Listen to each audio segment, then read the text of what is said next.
안동의 불길 속에서 다시 찾은 희망. 그날은 여느 때와 다름없는 평범한 아침이었습니다. 하지만 스마트폰에서 울린 뉴스 알림 하나가 제 일상을 흔들기 시작했습니다. 안동 지역에 대형 산불이 발생해 막대한 피해가 나고 있다는 속보였습니다. 화면 가득 번지는 붉은 불길과 시커먼 연기를 보며 가슴이 철렁 내려앉았습니다. 곧이어 피해 주민들을 돕기 위한 자원봉사자를 모집한다는 안내문이 눈에 들어왔고 저는 한치의 망설임도 없이 지원을 결심했습니다. 10년 전 남편 민우가 아무런 예고 없이 제 곁을 떠난 이후 저는 타인의 아픔에 유난히 더 마음이 쓰이곤 했습니다. 경찰은 오랜 수색 끝에 결국 민우를 찾는 것을 포기했고 주변 사람들은 모두 그의 죽음을 받아들이라고 말했습니다. 하지만 제 가슴 한구석에는 민우가 어딘가에 살아있을지도 모른다는 신락 같은 희망이 늘 자리 잡고 있었습니다. 물론 그 희망이 현실이 될 것이라고는 상상조차 하지 못했습니다. 안동 산불 소식을 처음 접했을 때 저는 마치 무언가에 이끌리듯 봉사단에 등록했습니다. TV 화면 속 산자락은 온통 벌건 불길에 휩싸여 있었고 온라인 기사에는 이미 수많은 이재민들의 안타까운 사연들이 올라오고 있었습니다. 그 참혹한 모습을 보고 있자니 마음이 찢어지는 듯 아팠습니다. 내가 조금이라도 도움이 될 수 있다면 반드시 가야겠다. 그렇게 마음을 굳혔습니다. 봉사단에 처음 연락했을 때 담당자는 전화기 너머로 바쁘게 서류를 뒤적이는 소리를 냈습니다. 짧은 자기소개를 마치자마자 그는 다급한 목소리로 혹시 바로 출발해 주실 수 있나요? 라고 물었습니다. 저는 서둘러 간단한 짐을 챙겼고 다른 자원봉사자들과 함께 안동으로 향하는 버스에 몸을 실었습니다. 창밖으로 보이는 고속도로 풍경은 더없이 평온했지만 제 머릿속은 이미 불길에 휩싸인 안동의 모습으로 가득 차 있었습니다. 버스 안에서 만난 봉사자들은 저마다 각자의 사연을 안고 그곳으로 향하고 있었습니다. 산불 현장 지원 경험이 있는 분도 몇 분 계셨는데 그중 한 분은 과거에도 비슷한 화재 현장을 여러 번 다녔다고 했습니다. 이번 산불은 피해가 꽤 심각한 모양입니다. 예전엔 잔해 정리나 급식 봉사 정도면 충분했는데 지금은 대피소마다 의료 지원 인력까지 부족하다고 하더군요. 그 이야기를 들으니 괜스레 마음이 더 무거워졌습니다. 저는 창밖으로 시선을 돌려 애써 복잡한 마음을 가라앉히려 했습니다. 그럴 때마다 문득 떠오르는 얼굴이 있었습니다. 바로 10년 전 어느 날 갑자기 연기처럼 사라져 버린 남편 민우였습니다. 경찰조차 그의 행방에 대한 실마리를 찾지 못했고 가족들은 오랫동안 발을 동동 구르며 그를 찾아 헤맸습니다. 그러다 결국 더 이상 살아있을 가능성이 없다는 비공식적인 통보와 함께 사실상 수색이 종결되었고 주위 사람들은 모두 이제 그를 잊어야 한다고 말했습니다. 하지만 저 혼자만은 그럴 수가 없었습니다. 어딘가에서 민우가 살아있을지도 모른다는 아주 작은 기대감이 제 마음 한구석에 깊이 박혀 있었기 때문입니다. 시간이 흐를수록 그 희망은 점점 희미해져 갔지만 안전이 지워지지는 않았습니다. 제가 봉사활동에 자주 참여하게 된 것도 어쩌면 민우를 잊지 못하고 세상을 떠도는 제 마음을 달래기 위함이었을지도 모릅니다. 누군가의 고통을 돕다 보면 제 안의 상처도 조금은 치유될 수 있을 거라 믿었던 것입니다. 그렇게 민우와의 추억을 곱씹다 보니 어느새 버스는 안동 시내에 가까워졌고 하늘은 뿌연 연기로 뒤덮여 있었습니다. 버스 창문을 살짝 내리자 매캐한 냄새가 코를 찔렀고 함께 탄 봉사자들도 긴장된 표정을 감추지 못했습니다. 누군가는 마스크를 다시 고쳐 썼고 누군가는 작은 십자가를 꺼내 기도를 올렸습니다. 제 가슴도 쿵쿵 뛰기 시작했습니다. 이렇게까지 심각한 화재라니 현장은 얼마나 혼란스러울까?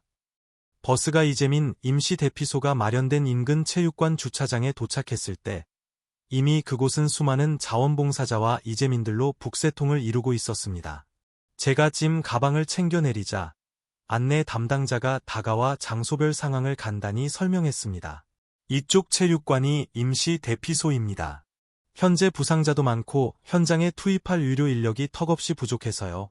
혹시 관련 경험이 있으시면 바로 의료 지원팀으로 합류해 주시면 감사하겠습니다. 저는 간호사 경력이 있었기에 그 말을 듣고 숨을 고르며 체육관 안으로 들어섰습니다.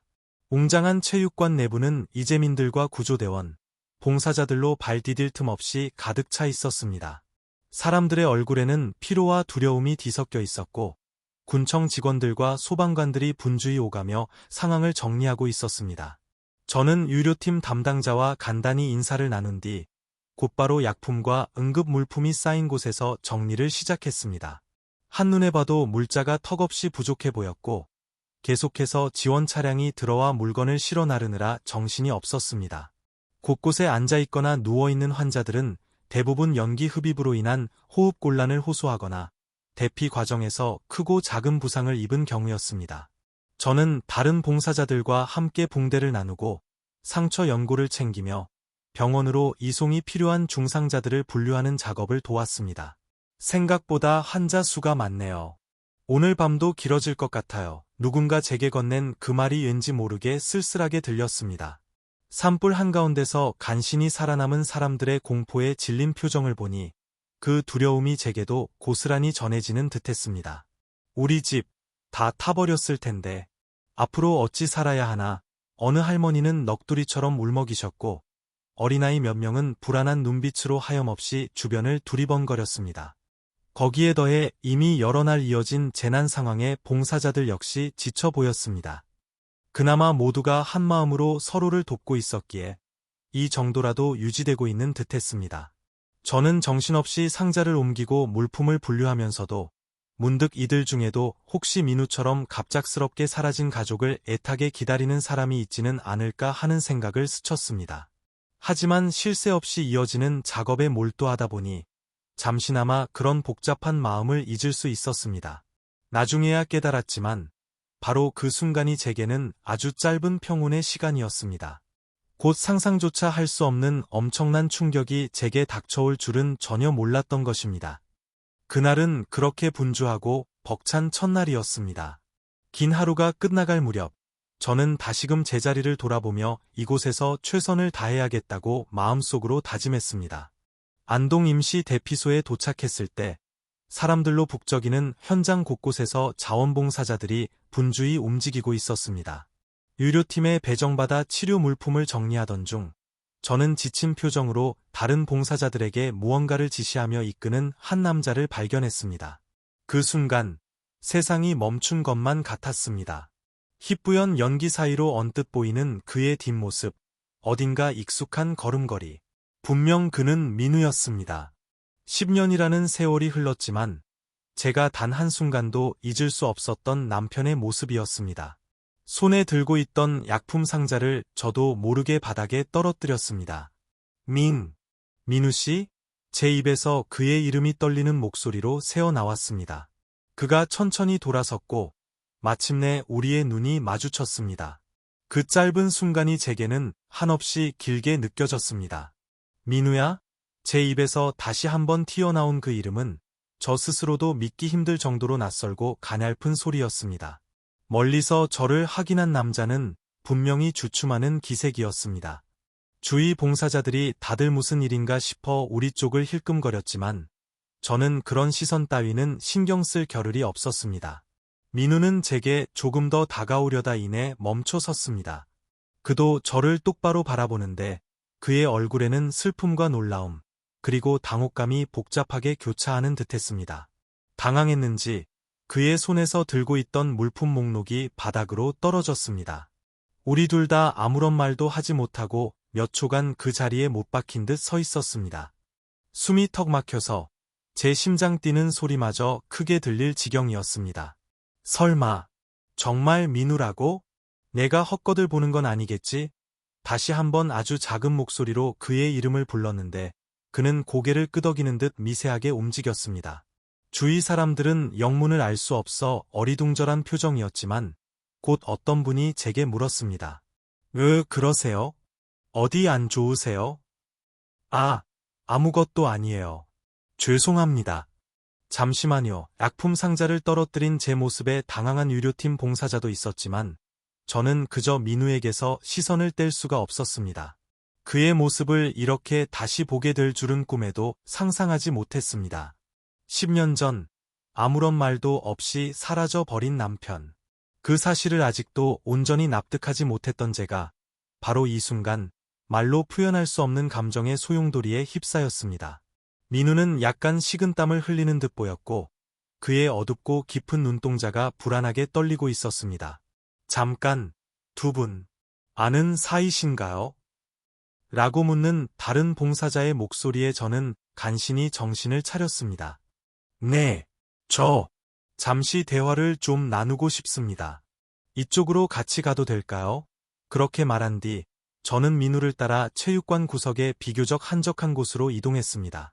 민우가 앞장서서 사람들 틈새를 조심스럽게 비집고 지나갔고 저는 그 뒤를 따르며 가슴이 쿵쿵 뛰는 소리를 생생하게 들었습니다. 체육관 뒤편에는 의료용 임시 칸막이가 설치되어 있었고 부상자들이 치료받지 않는 시간대라 다소 조용했습니다. 거기서 민우와 마주선 순간 저는 한번 크게 심호흡을 했습니다. 어찌해야 좋을지 몰랐지만 우선 지금 제 눈앞에 있는 이 사람이 정말 민우인지 혹시 그와 닮은 다른 사람인지라도 확인하고 싶었습니다. 그러나 그 낯익은 눈동자, 표정, 그리고 작은 몸짓 하나하나가 모두 10년 전 제 남편과 정확히 일치했습니다. 정말 살아있었구나. 제 목소리가 떨려서 가늘게 갈라졌습니다. 민우는 아무 말 없이 입술만 꾹 다문 채 고개를 살짝 숙였습니다. 그의 얼굴을 자세히 들여다보니 이마 옆쪽에 길게 찢어진 흉터 자국이 보였습니다. 예전에는 볼 수 없었던 상처였습니다. 얼굴 윤곽도 예전보다 조금 변한 것 같았습니다. 야인 모습과 다소 거칠어진 피부는 그가 보낸 지난 10년의 세월이 얼마나 험난했는지를 말해주는 듯했습니다. 그렇게 몇 초간 무거운 침묵이 흐르다가 마침내 제가 다시 입을 열었습니다. 대체 어떻게 된 거야? 당신, 왜? 한꺼번에 쏟아내고 싶은 수많은 말들이 목구멍까지 차올랐지만 억눌린 채 몇 마디로만 겨우 튀어나왔습니다. 민우는 작게 한숨을 내쉬더니 제 시선을 피하려는 듯 고개를 돌렸습니다. 그리고는 조심스럽게 몸을 돌려 칸막이 뒤쪽으로 발걸음을 옮겼습니다. 다른 사람들의 눈길이 닿지 않는 곳으로 가자는 무언의 신호처럼 보였습니다. 저도 그의 뒤를 따라서 결국 임시 대피소 안쪽을 가로질러 박스 더미와 의료 물품이 뒤섞여 있는 창고 비슷한 공간으로 들어갔습니다. 그곳에는 자판기와 간이 테이블 등이 놓여 있었습니다. 그곳에서 민우가 드디어 아주 작은 목소리로 입을 뗐습니다. 오래 기다리게 했지. 미안해. 정말 미안해. 설명하려면 시간이 필요해. 그의 목소리는 가늘게 떨리고 있었고 눈가에는 어느새 눈물이 맺혀 있었습니다. 그의 그 한마디가 제 안에 잠들어 있던 분노와 슬픔, 그리고 형언할 수 없는 반가움을 동시에 깨웠습니다. 솔직히 소리치고 싶었습니다. 어떻게 10년 동안 단 한 번의 소식도 없이 이렇게 지낼 수가 있었냐고. 우리가 당신을 얼마나 애타게 찾았는지 아느냐고 외치고 싶었습니다. 하지만 그런 말조차 제대로 나오지 않았습니다. 민우도 무척 불안한 기색이었습니다. 그는 주변을 한번 둘러보더니 여전히 흔들리는 목소리로 다시 말을 이어갔습니다. 내가 여기 있을 줄은 정말 몰랐어. 아니, 이렇게 우리가 다시 마주치게 될 줄은 상상도 못했어. 그 말이 끝나자 제 눈앞이 순간 흔들리듯 아찔했습니다. 정말 어쩌다가 이런 극한의 상황에서 우리가 재회하게 된 걸까? 그저 모든 것이 믿기지가 않았습니다. 너, 여기서 봉사하고 있는 거야? 제가 묻자 민우는 고개를 끄덕였습니다. 그가 다른 봉사자들을 이끄는 모습을 보였으니 꽤 적극적으로 활동 중인 모양이었습니다. 하지만 분명 그의 이런 행동 뒤에는 무언가 복잡한 사연이 있을 거라는 직감이 들었습니다. 언제부터? 어떻게 지낸 거야? 물어보고 싶은 질문이 산더미처럼 많았지만 무엇부터 물어야 할지도 혼란스러웠습니다. 주저하다가 결국 제가 가장 궁금했던 말을 꺼냈습니다. 그때 당신 그냥 사라졌잖아. 생사도 모른 채. 우리 가족 정말 힘들었어. 민우는 고개를 푹 숙인 채 손가락으로 옆에 놓인 박스 모서리를 만지작거렸습니다. 미안하다는 말로는 충분하지 않다는 거 알아. 근데 정말 어쩔 수 없었어. 이 순간 더는 참기 힘들 만큼 가슴이 저려왔지만 터져 나오려는 울음을 겨우 억눌렀습니다. 주위가 조용해서 우리의 작은 목소리마저 그대로 울리는 듯했습니다. 조금만 더 시간이 필요해. 다 설명할 테니까. 그가 말을 할 때 그의 눈가에 맺혔던 눈물이 마침내 뺨을 타고 흘러내렸습니다. 저는 그런 그를 보며 한없이 복잡한 감정에 사로잡혔습니다. 일단 지금은 봉사활동도 중요하니까 여기서 우리 둘만 이렇게 이야기만 나누고 있을 수는 없을 거야. 잠시 후에 다시 만나서 이야기하자. 그렇게 말하고 싶었지만 입이 쉽게 떨어지지 않았습니다. 바로 그때 밖에서 누군가 우리를 찾는 듯한 소리가 들렸습니다. 여기 의료팀 지원 나오신 분 안 계세요? 지금 좀 도와주실 분 필요해요. 상황이 급박한 만큼 우리도 각자의 본분을 다해야 할 때였습니다.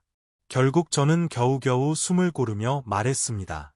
그래, 일단 일부터 하고 상황 좀 정리되면 우리 다시 얘기하자. 민우는 힘겹게 고개를 끄덕였고 우리는 서로가 동시에 돌아서서 각자의 자리로 향했습니다. 그 순간 그의 옷깃이 살짝 펄럭이는 것을 보니 제가 알던 예전 민우의 모습과도 겹쳐 보여서 가슴 한구석이 저릿하게 아파왔습니다. 다시 체육관 쪽으로 나오는 길, 저는 머리가 마구 뒤엉켜서 걸음걸이마저 비틀거리는 것 같았습니다. 다른 봉사자에게 방금 저 사람이 제 실종된 남편이었어요 라고 말할 수도 없는 노릇이었습니다. 어쩌면 지금 제 눈앞에서 벌어진 모든 일이 그저 환영일지도 모르겠다는 허황된 생각까지 들었습니다. 하지만 그의 목소리와 눈물은 너무나도 생생했고 제 가슴이 수천 번, 수만 번 그리던 민우가 맞다는 것을 본능적으로 느끼고 있었습니다. 그렇게 저는 10년 만에 재회한 남편을 뒤로한 채 다시 의료팀 자리로 무거운 발걸음을 옮겼습니다. 민우는 저를 보자마자 그 자리에 얼어붙었습니다.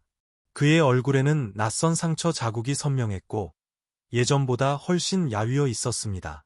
그렇게 우리는 10년 만에 재회했습니다. 어색한 침묵 속에서 그는 저를 한적한 곳으로 이끌었습니다. 살아있었구나 라는 제 말에 그는 복잡한 표정을 지으며 대답했습니다. 미안해. 정말 미안해. 설명할 시간이 필요해. 그의 목소리는 떨리고 있었고 눈가에는 눈물이 맺혔습니다. 그 순간 저는 알 수 있었습니다. 그에게도 지난 10년은 결코 쉽지 않은 시간이었음을. 당시 상황을 조금 더 자세히 말하자면 저는 의료 업무를 일단락짓고 잠시 쉬는 시간이 오기를 기다렸습니다. 분명 민우를 다시 만나 제대로 대화를 나눠야 한다는 생각이 머릿속에서 떠나질 않았기 때문입니다. 그런데 막상 틈이 생겨 체육관 구석으로 가보니 민우는 이미 다른 봉사자들과 함께 장비를 정리하고 있었습니다. 그 모습을 한참 지켜보다가 저는 그에게 다시 말을 걸 기회를 엿봤습니다. 민우 씨, 잠깐 얘기 좀 할 수 있을까요? 대뜸 예전처럼 민우야라고 부르기엔 주위 사람들의 시선이 신경 쓰여 저도 모르게 존댓말로 바꿔 불렀습니다. 그는 주춤하더니 옆에 있던 봉사자에게 잠시만 다녀오겠습니다 라고 양해를 구한 뒤 제게 다가왔습니다. 우리는 외부 소음이 덜한 체육관 건물 뒤편 계단 아래로 이동했습니다. 비상구를 겸하는 통로였는데 전기가 끊긴 상태라 어둠이 짙게 깔려 있었습니다. 간간히 켜져 있는 비상등 불빛에 민우의 표정이 어렴풋이 보였습니다. 아까는 경황이 없어서 제대로 얘기도 못했네. 제가 조용히 말을 꺼냈습니다. 민우는 작은 한숨을 내쉬며 고개를 끄덕였습니다. 그래, 대체 어디서부터 어떻게 얘기를 시작해야 할지 나도 잘 모르겠어. 다시 마주한 그의 얼굴을 보니 10년 전 제게 익숙하던 모습이 희미하게나마 남아 있었습니다. 그렇지만 확실히 달라진 부분도 많았습니다. 체격은 예전보다 훨씬 말라 보였고 눈빛은 한층 깊은 어둠을 머금은 듯했습니다. 얼굴 이곳저곳에 생긴 자잘한 상처들이나 거칠어진 피부결이 그동안 그가 무엇을 겪으며 살아왔는지 어렴풋이 말해주는 것 같았습니다. 저는 마음을 가다듬고 차근차근 그에게 물어보기로 했습니다. 당신이 그렇게 갑자기 사라지고 나서 우리 가족이 얼마나 힘들었는지 알아? 그래서 우린 당신을 그렇게 떠나보내야만 했어. 그 말에 민우는 입술을 꽉 깨물었습니다. 다 알아. 정말 미안해. 그땐 모든 게 한순간에 무너져 내리는 것 같아서 나로서는 어쩔 수 없는 선택이었어. 그가 고백하듯 낮은 목소리로 말할 때 저도 모르게 눈물부터 나올 뻔했습니다. 그러나 울음 대신 이곳저곳에서 들려오는 소란스러운 소리가 저를 현실로 붙잡았습니다. 체육관 안쪽에서는 여전히 도움을 요청하는 목소리가 멀리서 들려왔습니다. 이 복잡한 상황 속에서 우리 둘은 마치 시간의 틈새에 갇힌 것처럼 작게 움츠러들어 있었습니다. 10년이면 정말 긴 세월이야. 나도 처음엔 내가 그냥 도망갔다는 생각보다는 무슨 큰 사고라도 당한 줄 알았어. 경찰도 최선을 다했지만 결국 아무것도 찾아내지 못했지. 제가 차분히 과거의 사실들을 되짚어주자 민우는 고개를 떨궜습니다. 아니, 그들이 날 찾으려면 얼마든지 찾을 수도 있었을 거야. 그런데 내가 의도적으로 모든 흔적을 지웠으니까. 그 말이 또다시 제 마음을 칼로 후벼 파듯 아프게 했습니다. 민우가 고의로 자신의 모든 것을 지우고 사라졌다는 사실을 그의 입으로 직접 들으니 잊고 지냈던 배신감이 다시금 울컥 치밀어 올랐습니다. 하지만 그 감정 뒤에는 그가 그럴 수밖에 없었던 복잡한 사연이 분명히 있으리라는 것을 어렴풋이 짐작하게 만들었습니다. 왜 그렇게까지 해야만 했는데? 저는 입안이 바싹 말라서 겨우 그 한마디를 짜냈습니다. 민우는 한참 동안 침묵하더니 결국 여기서 더 자세한 이야기를 하기는 힘든 듯 고개를 저었습니다. 지금 당장은 모든 걸 다 말하기는 어려워. 하지만 사실 그동안 이곳저곳 여러 지역을 떠돌면서 남몰래 봉사활동을 하며 지냈어. 그렇게 숨어 지내면서도 언젠가 모든 상황이 정리되면 꼭 너희들 곁으로 돌아가고 싶었거든. 그의 말끝에는 커다란 피로감과 깊은 죄책감이 묻어 있었습니다. 그렇다고 해도 왜 하필 지금 여기서 어떻게 된 거야? 제가 더 물어보려 하기 전에 바깥에서 또다시 급한 목소리가 들려왔습니다. 여기 누구 안 계십니까? 빨리 좀 와주세요. 환자가 위급해요. 어쩔 수 없이 우리는 우선 각자의 자리로 돌아가야만 했습니다. 그 짧은 대화가 끝난 뒤 저는 다시 의료팀을 돕기 위해 급히 발걸음을 옮겼습니다. 하지만 일을 하면서도 마음은 계속해서 심하게 흔들렸습니다. 아주 잠깐의 대화였지만 민우가 무언가 거대하고 비밀스러운 상황에 깊이 놓여 있다는 느낌을 강하게 받았기 때문입니다. 그가 갑자기 사라진 이유도 그동안의 행적도 분명 평범하지 않을 것이라는 생각이 들었습니다. 왜 그렇게까지 철저하게 숨어 지내야만 했을까? 저는 의료 봉사를 하며 환자들의 붕대를 감아주고 상처를 살피는 와중에도 끊임없이 그 의문과 싸워야 했습니다. 그날 밤 대피소 주변의 간이로 세워진 천막 사이를 한 바퀴 돌아보고 체육관 복도로 들어서니 이미 늦은 시각이었습니다.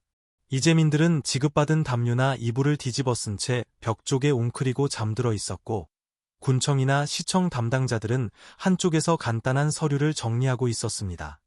저는 숨을 고르며 한편에 마련된 간이 의자에 앉아 물 한 컵을 마셨습니다. 머리가 멍해지고 극심한 피로가 온몸을 짓누르는데도 민우와 다시 한번 제대로 이야기하고 싶은 마음이 간절했습니다.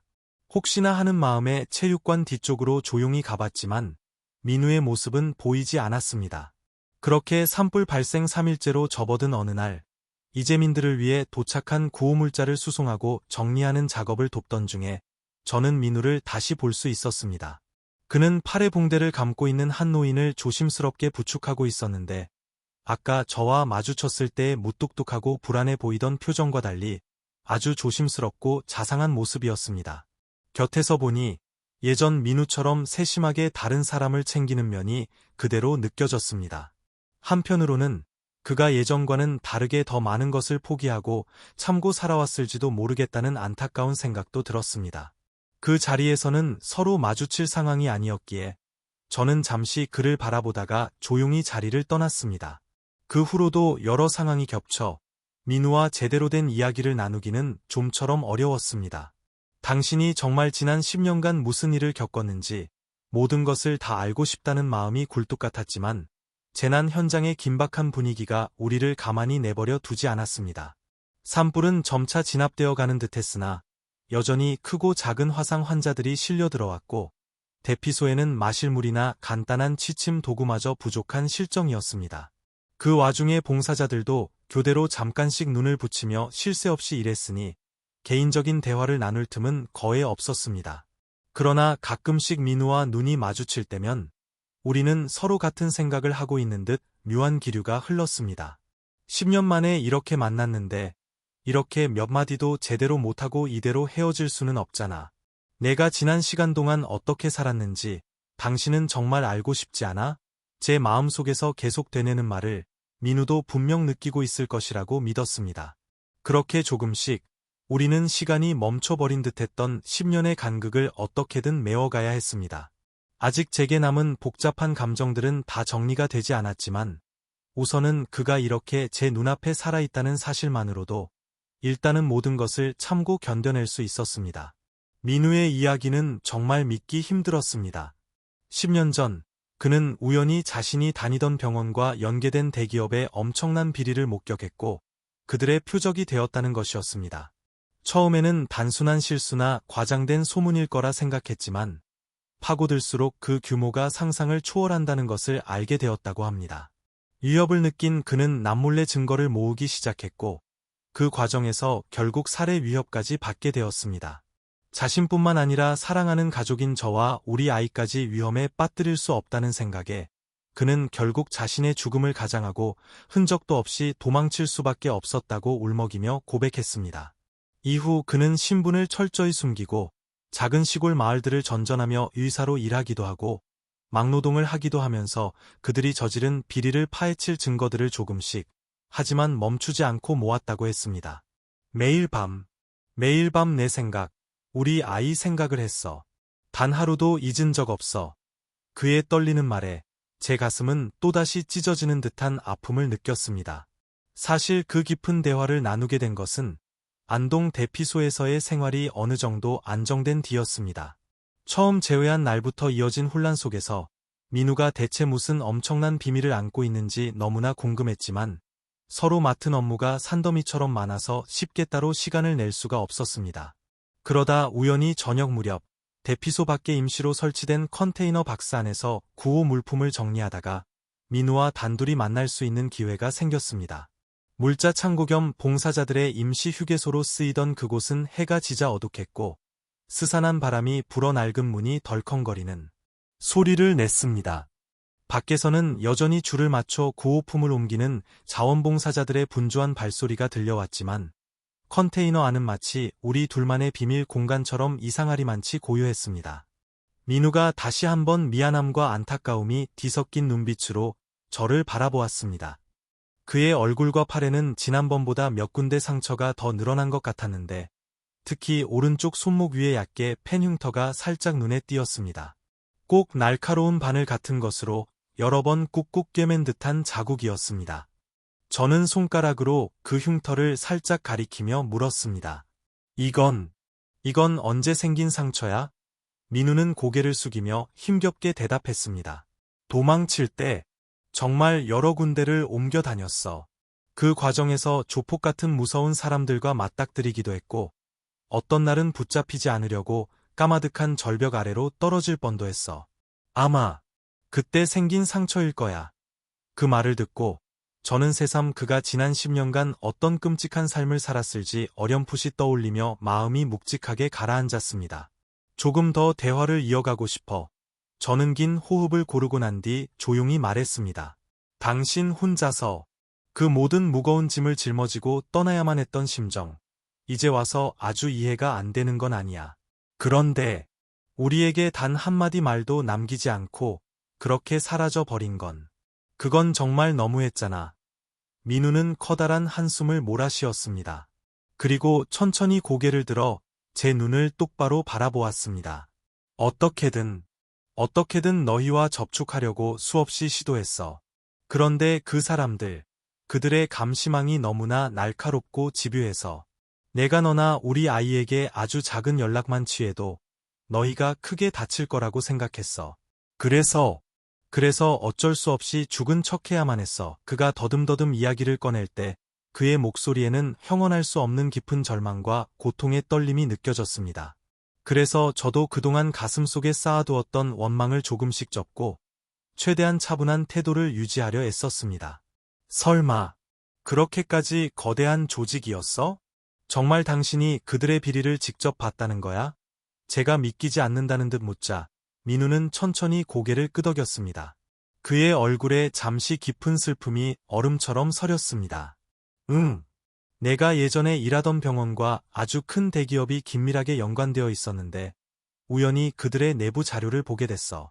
처음엔 그저 별 대수롭지 않은 회계의 부정 정도로 생각했는데 깊이 파고들수록 그 회사가 정치권과 검은 돈으로 연결되어 있고 아주 음성적으로 막대한 자금을 빼돌리며 온갖 불법적인 일들을 저지르고 있다는 걸 알게 됐어. 그는 그때부터 마치 쫓기듯이 관련 자료들을 모으기 시작했고 회사에 들키지 않도록 몇 달간 극도로 은밀하게 움직였다고 합니다. 그러다 결국 누군가가 그의 움직임을 알아챘고 심각한 협박과 위협까지 받게 되었다고 했습니다. 그 이야기를 듣는 동안 저는 그의 지난 10년간의 시간을 괜스레 상상해보게 되었습니다. 갑자기 자신의 모든 것을 버리고 떠나야만 했던 사람의 마음이 과연 어땠을지 짐작조차 제대로 되지 않았습니다. 하지만 그로 인해 남겨진 가족들은 또 얼마나 큰 상처를 받았을지 그 역시 모르지는 않을 것이었습니다.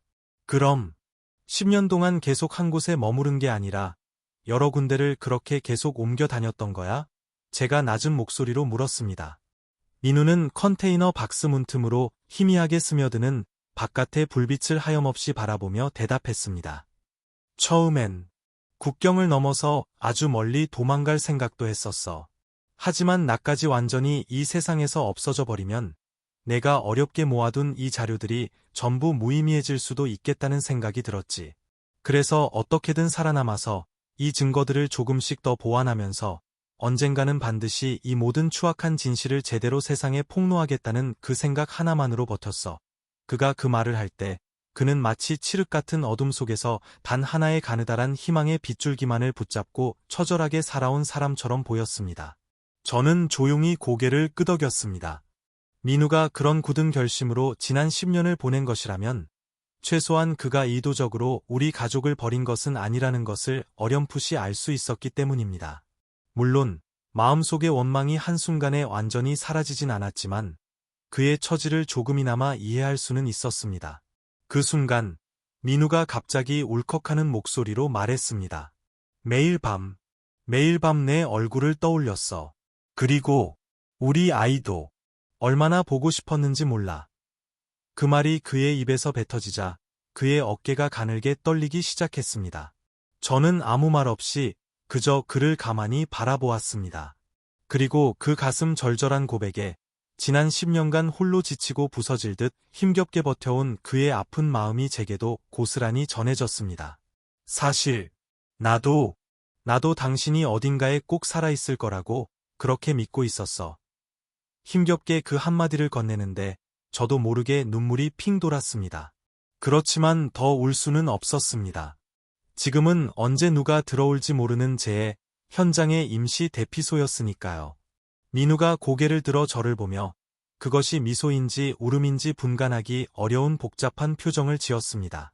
이제 앞으로 어떻게 할 생각이야?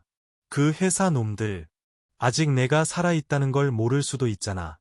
제가 조심스럽게 묻자 민우는 살짝 떨리는 목소리로 설명했습니다. 조금만 더, 아주 조금만 더 핵심적인 자료를 모으면 곧 검찰에 모든 것을 넘길 수 있을 것 같아. 사실 이번 산불 현장에도 그 마지막 자료를 은밀히 건네줄 사람이 오기로 되어 있었는데 아직 만나지 못했어. 이런 난리통이라서 접선이 더 어려워졌고 그의 말은 상당히 구체적이었지만 동시에 깊은 불안감도 엿보였습니다. 도대체 얼마나 거대하고 무서운 사건이기에 이렇게까지 오랫동안 철저히 숨어 지내야만 했나 싶었습니다. 그때 컨테이너 문이 벌컥 열리면서 다른 봉사자 몇 명이 갑자기 들이닥쳤습니다. 임시로 설치된 전기시설을 손보러 온 사람들이었고 우리가 이런 심각한 대화를 나누고 있는지도 모르는 듯 분주하게 자신들의 일만 했습니다. 저와 민우는 너무 놀라고 당황해서 순간적으로 서로의 시선을 피했습니다. 이제 슬슬 여기서 나가보자. 여기서 우리 둘이 계속 같이 있다가 사람들 눈에 띄면 서로 곤란해질 수도 있어. 민우가 조용히 제 손목을 가리키며 낮은 목소리로 말했습니다. 저도 고개를 끄덕이고 그를 따라 밖으로 나왔습니다. 밖은 이미 밤 기온이 차가웠고 다행히 불길은 어지간히 잡혔는지 매캐한 연기가 전에 비해 훨씬 덜했습니다. 우리는 멀리서 희미한 불빛이 새어나오는 체육관 쪽으로 나란히 걸어갔습니다. 가로등조차 꺼진 어두운 길을 지나며 민우가 셔츠 소매로 이마에 땀을 닦으며 씁쓸한 목소리로 중얼거렸습니다. 만약 이 모든 일이 다 끝나고 나면 그때는 너와 우리 아이 곁으로 다시 돌아갈 수 있을까? 그 말에 저도 마음이 한없이 복잡해졌습니다. 그러나 이제 막 서로의 마음을 어렵게 주고받기 시작한 상황에서 너무 앞서 나갈 수는 없었습니다. 천천히 생각하자. 아직 우리에겐 해결해야 할 일들이 너무 많으니까. 그렇게 대답하고 잠시 우리 둘 다 말을 아꼈습니다. 제 머릿속에는 여전히 그가 언급한 대기업과 비리 같은 단어들이 불안하게 맴돌았고 민우가 저지른 죽음 위장이라는 엄청난 일이 앞으로 어떻게 법적으로 풀려야 할지 감히 짐작조차 되지 않았습니다. 그래도 10년 만에 어렵게 알게 된 그의 진실이 아주 조금씩이나마 제 안에 깊이 패인 상처를 희미하게 덮어주고 있는 것 같았습니다. 민우의 충격적인 고백 이후 저는 이루 말할 수 없이 복잡한 감정에 휩싸였습니다. 그동안 홀로 견뎌야 했던 외로움과 깊은 슬픔, 그리고 그를 향한 원망과 분노가 한꺼번에 가슴속에서 솟구쳐 올랐습니다. 우리 아이는 내가 세상에서 가장 용감한 영웅이라고 믿으면서 자랐어. 내 낡은 사진 한 장을 보면서 밤마다 아빠를 얼마나 그리워했는지 아니? 제 말에 그는 아무 대답 없이 고개를 떨구었습니다. 하지만 그날 밤 대피소에서 민우가 화상으로 고통스러워하는 부상자들을 밤새도록 헌신적으로 치료하는 모습을 보면서 저는 다시 한번 깊은 생각에 잠겼습니다. 우리 가족을 지키기 위해 그 모든 것을 홀로 짊어지고 자신을 희생해야만 했던 그의 고통스러운 선택이 아주 조금씩 이해되기 시작했습니다.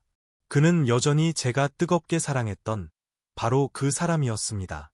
실제로 민우는 의사 자격이 있었고 이번 산불로 크고 작은 부상을 당한 사람들을 돕는 일에 그 누구보다 열심이었습니다.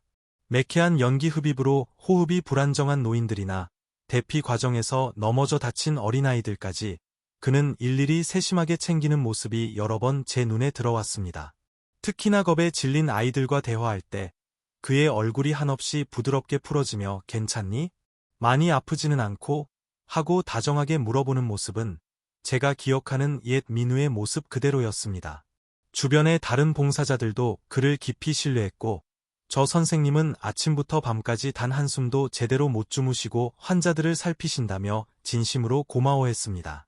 저는 어딘가 모르게 가슴 뭉클한 기분이 들어 멀리서 그의 모습을 그저 지켜보는 일도 많았습니다. 어느 날 저녁 의료 장비를 다시 한번 정리하고 있을 때 민우가 지친 기색으로 제게 천천히 다가왔습니다.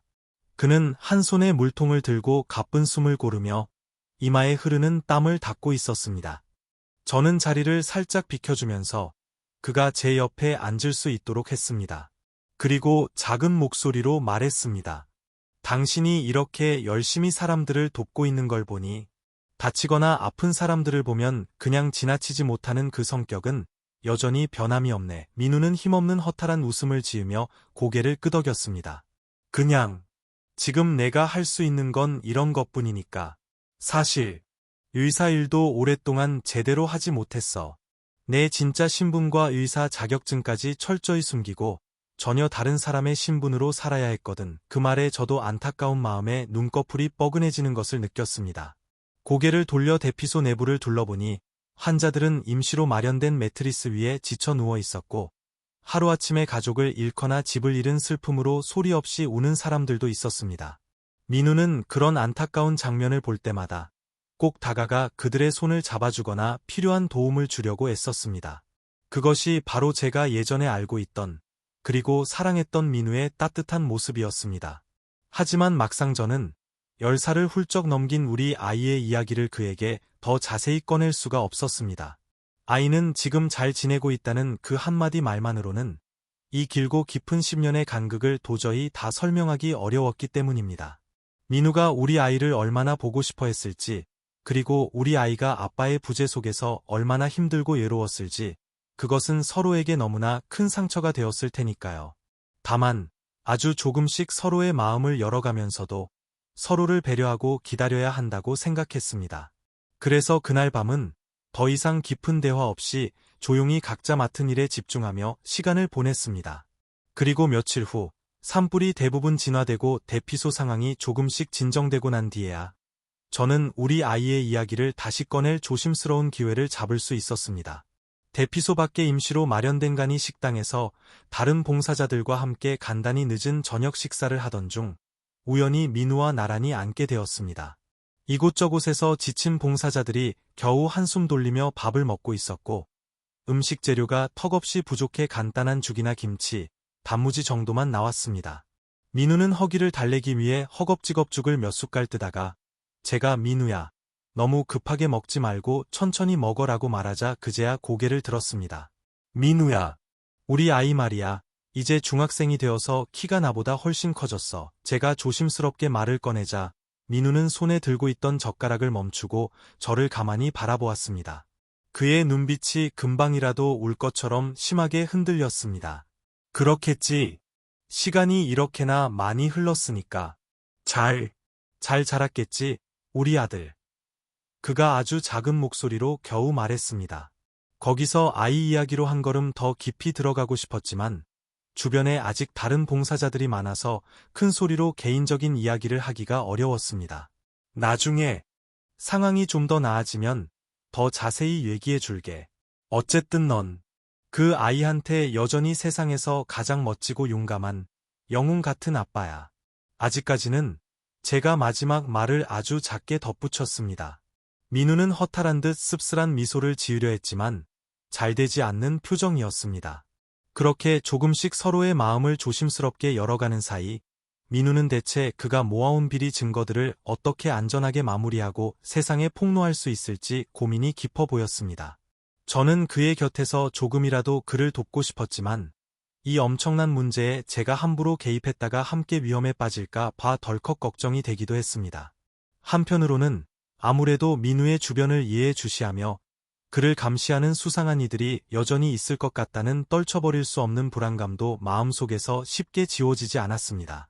그럴수록 민우가 봉사 현장에서 보여주는 따뜻하고 헌신적인 모습은 저를 더욱 복잡한 감정에 휩싸이게 만들었습니다. 저 사람은 저렇게 위험한 상황 속에서도 변함없이 가족을 그리고 세상을 아끼는 사람이구나 하는 생각이 들었기 때문입니다. 그날 밤 대피소 복도 한쪽 모퉁이에 지친 몸을 기대앉아 저는 아주 오래전 앨범을 뒤적이듯 머릿속에서 민우와 함께했던 지난 추억들을 하나하나 떠올렸습니다. 민우와 함께 웃고 떠들던 행복했던 시절이 마치 어제 일처럼 생생하게 되살아나는가 하면 동시에 그의 갑작스러운 부재로 인해 너무나 힘들고 고통스러웠던 시간들도 겹쳐서 떠올랐습니다. 이제는 그 텅 비었던 빈자리가 어렴풋이나마 채워지는 느낌이었지만 아직 우리 앞에는 해결해야 할 과제들이 산처럼 높이 쌓여 있었습니다. 누군가가 여전히 의도적으로 민우를 뒤쫓고 있을지도 모르고 그가 가진 결정적인 증거들이 세상에 드러나는 날 대체 어떤 엄청난 일이 벌어질지도 전혀 알 수 없었습니다.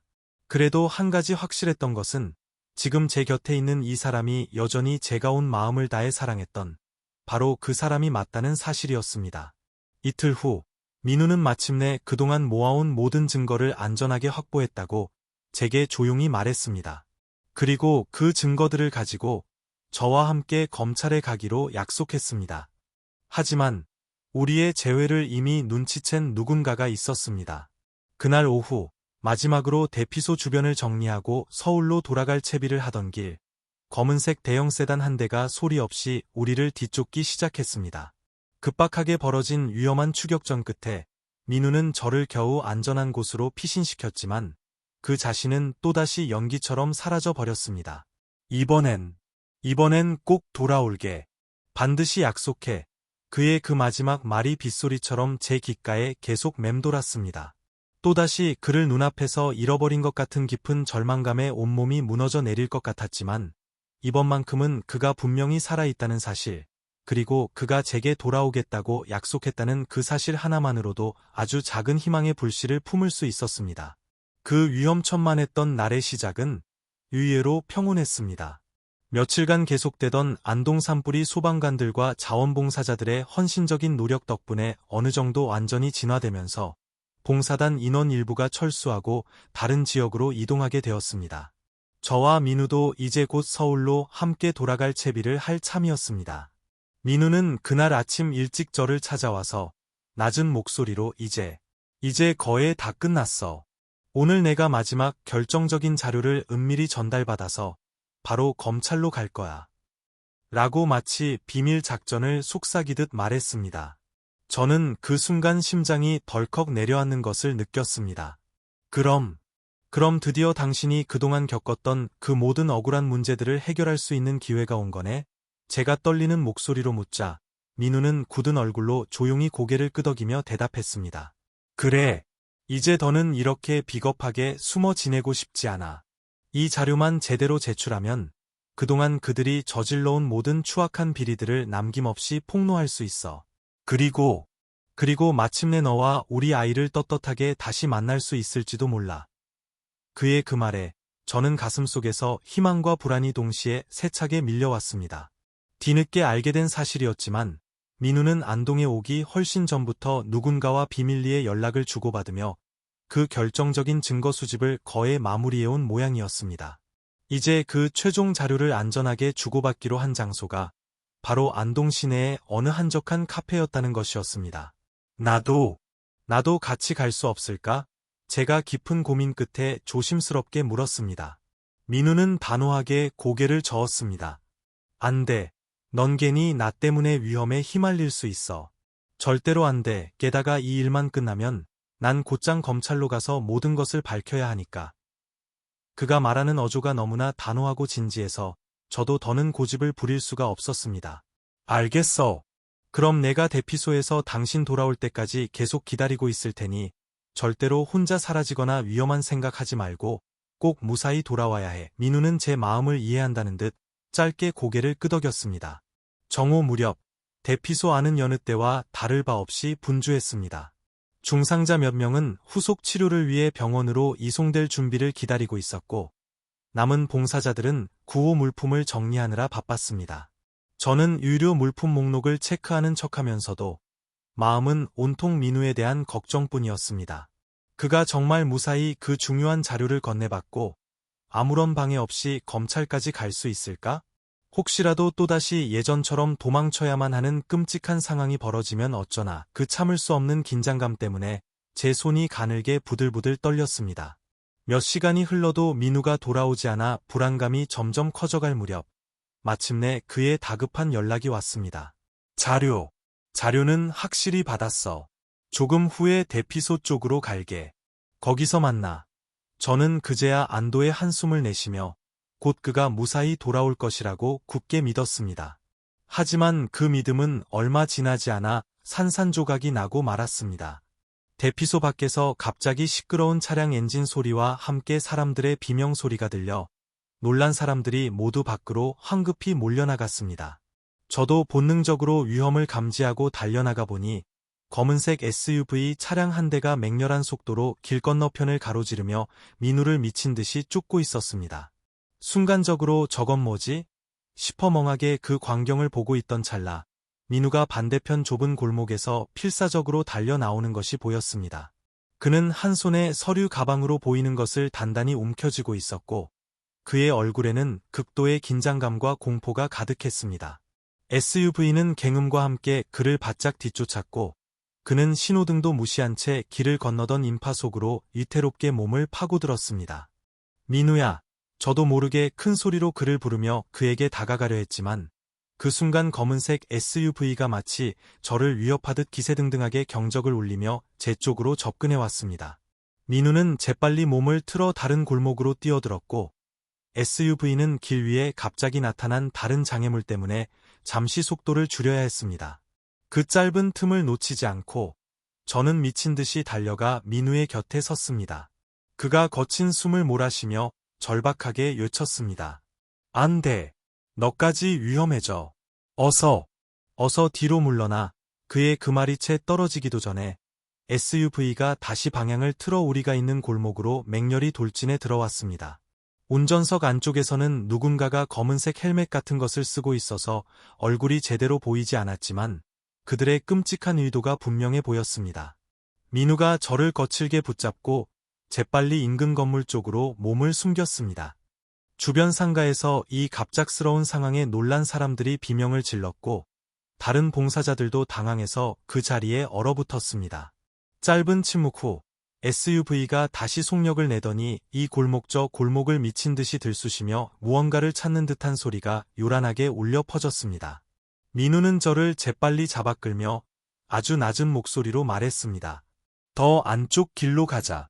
여긴 다른 봉사자들과 주민들이 너무 많으니까 혹시라도 우리 때문에 다른 사람들이 다치면 절대 안 돼. 그 말에 저는 그의 손을 놓지 않은 채 그를 따라 골목 안쪽 건물 뒤편으로 빠르게 이동했습니다. 낡은 건물 몇 채를 지날 때마다 민우가 불안한 눈빛으로 뒤를 힐끔거렸는데 숨이 턱까지 차서 넘어갈 듯 헐떡이면서도 저를 먼저 돌보려고 애쓰는 모습이 너무나 안타까웠습니다. 가까스로 인적이 드문 낡은 창고 건물 근처에 도달했을 때 저도 지친 숨을 몰아쉬며 그에게 물었습니다. 이게 대체 무슨 일이야? 설마 그 회사 측에서 보낸 사람들이야? 민우는 굳은 얼굴로 힘겹게 고개를 끄덕였습니다. 아마도 내가 오늘 검찰에 모든 자료를 넘기려고 한다는 걸 그들이 어떻게든 알아챈 모양이야.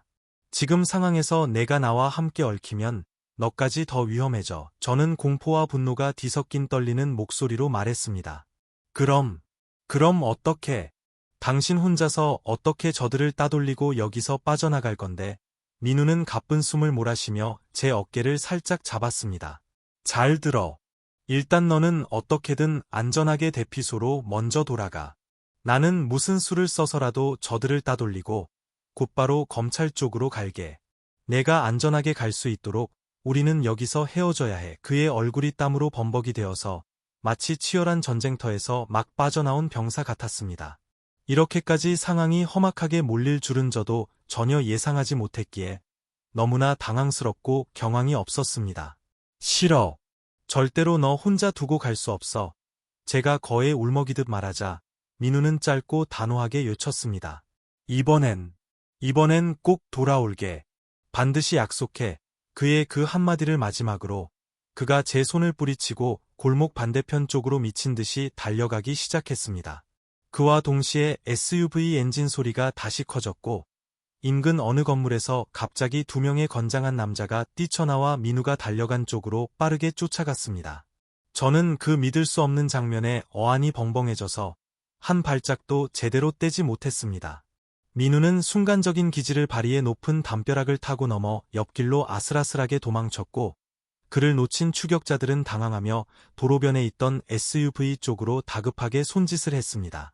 고차가 크게 급회전하며 민우가 사라진 골목 안쪽으로 맹렬하게 들어갔고 잠시 후 그쪽에서 쾅 하는 갱음과 함께 무언가가 부서지는 듯한 소리가 요란하게 울렸습니다. 연이어 날카로운 파편이 바닥에 떨어지는 소리도 들려왔습니다.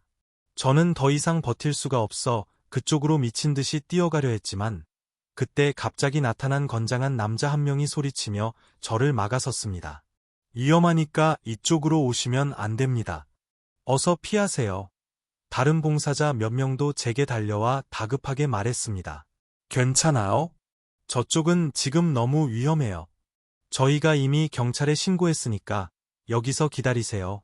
제 마음은 이미 민우를 쫓아 그 위험한 곳으로 달려가고 싶었지만 이성을 잃고 막무가내로 그곳을 뚫고 갈 수도 없는 답답한 상황이었습니다. 결국 그 끔찍한 소란은 10분 남짓 이어졌고 멀리서 경찰차 사이렌 소리가 점점 가까워질 무렵에야 그 검은색 SUV가 황급히 도로를 가로질러 어디론가 달아났습니다. 그를 쫓던 추격자들도 어느새 흔적도 없이 사라졌고 민우 역시 어디에서도 보이지 않았습니다. 이런 엄청난 소동이 일어난 후 그가 과연 어떻게 그 위험한 상황에서 빠져나갔는지 그곳에 있던 누구도 알 수 없었습니다. 저는 그 길 위에 한참 동안 멍하니 서서 그의 이름을 애타게 불렀지만 돌아오는 것은 허망한 메아리뿐이었습니다. 민우야, 어디 있어? 또다시 그를 눈앞에서 잃어버린 것 같은 깊은 절망감에 온몸이 무너져 내릴 것 같았지만 이번만큼은 그가 분명히 살아있다는 사실, 그리고 적어도 제 눈앞에서 힘차게 뛰어가던 그의 생생한 모습이 제 기억 속에 남아 있었으니까요. 그래서 그가 제게 다시 돌아오겠다는 그 마지막 약속을 한번 믿어보기로 했습니다. 마음속에는 형언할 수 없는 분노와 공포가 뒤섞여 있었지만 동시에 언젠가 그가 반드시 돌아와 이 모든 억울한 일들을 해결할 수 있으리라는 아주 희미한 믿음이 조금씩 움트기 시작했습니다. 사람들은 끔찍했던 소동이 점차 가라앉자 하나둘씩 다시 체육관으로 복구했고 뒤늦게 도착한 경찰들은 주변을 수색했지만 별다른 소득이 없는 듯했습니다. 저는 대피소 한쪽 구석에 멍하니 앉아 더는 아무것도 손에 잡히지 않았습니다. 다른 봉사자들이 제게 다친 데는 없냐며 걱정스럽게 물어왔지만 정작 제 마음의 상처가 더욱 깊어지는 느낌이었습니다. 그래도 민우는 분명 무사할 거야. 그럼 언제쯤 다시 돌아올 수 있을까? 그날 밤 저는 단 한숨도 제대로 잠을 이룰 수가 없었습니다. 이틀이 지나도록 민우에게서는 아무런 연락이 없었습니다. 그 사이 대피소 생활도 급속도로 정리가 진행되어서 많은 이재민들이 정부에서 마련한 임시거처나 친척 집 등으로 이동했고 자원봉사단도 점차 철수 준비를 했습니다. 저도 이제는 집으로 돌아가야 했지만 민우가 제게 돌아오기 전까지는 그냥 이대로 안동을 떠날 수가 없었습니다. 약속, 꼭 지켜야지. 민우야, 제발. 애를 태우며 그를 기다렸지만 그의 모습은 어디에서도 보이지 않았습니다. 어느 순간 덜컥 겁이 나고 깊어진 절망감에 그 사람은 또다시 그렇게 나를 두고 영원히 사라져버린 걸까? 하는 비관적인 생각까지 들었습니다. 하지만 이전의 실종과는 달리 이번에는 제가 직접 그의 살아있는 모습을 두 눈으로 똑똑히 확인했고 그가 그토록 오랫동안 목숨 걸고 지켜온 중요한 자료도 이미 확보했다는 것을 알고 있었습니다. 그래서 아니야, 그는 무조건 다시 돌아올 거야 라고 스스로에게 계속해서 주문을 걸었습니다. 마치 아슬아슬한 줄 위에서 위태롭게 균형을 잡고 서 있는 고개사처럼 그단 하나의 믿음에 기대어 하루하루 시간을 버텼습니다.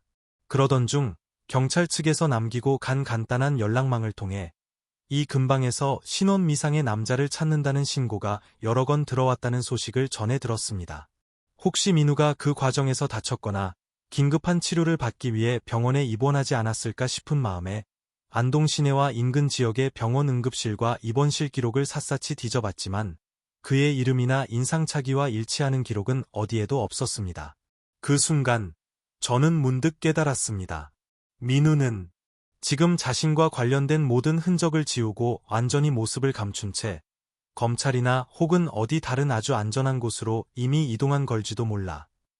텅 빈 채 덩그러니 남겨진 대피소의 쓸쓸한 풍경을 보니 그와 함께했던 짧지만 강렬했던 기억들이 또다시 아프게 제 마음을 헤집어 놓았습니다. 그럼에도 불구하고 저는 이미 민우가 분명히 살아있음을 알았으니 언젠가는 그가 반드시 제게 돌아올 것이라는 확신을 굳게 품기로 했습니다. 아직 이 세상의 모든 일이 다 끝난 것은 아니었지만 그는 분명히 자신이 모은 자료를 세상에 모두 내놓고 자신의 결백을 밝힌 뒤 우리 가족의 품으로 돌아오겠다고 제게 약속했으니까요. 밤이 깊어도 쉽게 잠들지 못한 채 텅 빈 체육관을 하염없이 둘러보고 있으면 전에 민우와 이곳에서 몰래 나눴던 이야기들과 함께 땀 흘렸던 다른 봉사자들의 따뜻한 웃음소리가 마치 한청처럼 귓가에 계속 맴돌았습니다. 멀리서 아직 꺼지지 않은 잠불을 정리하러 나선 소방차의 비상등 불빛이 어둠 속에서 외롭게 깜빡이는데 그 빛이 꼭 민우가 제게 돌아올 길을 멀리서 비춰주는 것처럼 느껴졌습니다. 그렇게 그가 제게 남긴 이번엔 꼭 돌아올게라는 그 마지막 말만을 가슴속 깊이 붙들고 저는 무거운 발걸음으로 다시 저의 일상으로 돌아갈 준비를 아주 서서히 시작했습니다. 그 마지막 순간이 몹시 허탈하고 공허했지만 이번엔 꼭 돌아올게라는 그의 그 간절한 목소리가 제 가슴 한가운데 깊이 자리 잡고 있었기 때문입니다. 그래서 아프지만 아주 작은 희망이 섞인 희미한 미소를 짓고 이 길고 길었던 안동에서의 봉사활동을 마침내 마무리했습니다. 언젠가 민우가 그 약속을 반드시 지키고 제 앞에 다시 나타나면 저도 우리 아이와 함께 환한 웃음으로 그를 맞이할 수 있을 것이라고 굳게 믿으면서 말입니다. 그로부터 일주일이 채 지나지 않았을 때 정말 거짓말처럼 한 대형 기업의 천문학적인 비리 사건이 연일 뉴스 헤드라인을 장식하기 시작했습니다.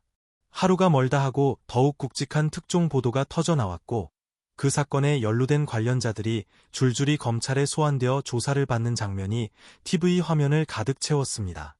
처음에는 단순한 회사 내부의 횡령 및 배임 의혹 정도로 보이던 사건이 이내 정치권과도 깊이 맞물린 초대형 권력형 비리 스캔들로 걷잡을 수 없이 밝혀졌다고 했습니다. 저는 그 충격적인 기사들을 볼 때마다 심장이 미친 듯이 쿵쿵 뛰었습니다. 민우가 드디어 그 모든 것을 세상에 폭로했구나 하고 본능적으로 직감했던 것입니다.